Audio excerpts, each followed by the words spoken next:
Notre défi actuellement, c'est vraiment dans les 5 à 10 années à venir que Madagascar aura une autosuffisance en termes d'électricité renouvelable. C'est-à-dire notre besoin aujourd'hui, c'est de 500 à 600 MW en termes de puissance. Or, nous avons des potentialités de 7000 MW recensés en termes d'énergie à Madagascar.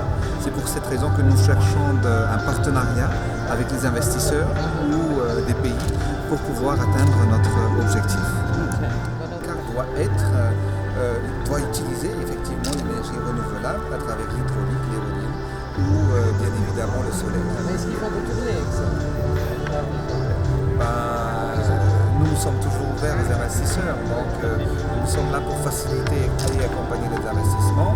Donc si on parle d'Exxon, ils sont installés à Madagascar et on attend justement leur continuité pour l'investissement de tout ce qu'ils font à Madagascar. Ça c'est dans le secteur conventionnel? C'est dans le secteur conventionnel. Conventionnel, n'est-ce pas? Oui. Et vous êtes où dans les négociations? Est-ce que vous êtes assez avancé? Non, écoutez, en fait, ce sont eux qui ont suspendu leur exploitation actuellement pour des raisons qui leur appartiennent, mais nous sommes là pour accueillir les investisseurs. Alors, est-ce que vous avez discuté avec d'autres sociétés?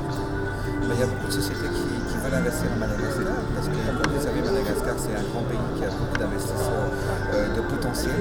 Donc, il y a beaucoup de sociétés qui s'implantent à Madagascar pour exploiter nos ressources et bien évidemment parce que notre objectif c'est aussi de créer notre richesse à travers nos richesses. Donc il faut, on recherche bien évidemment un partenaire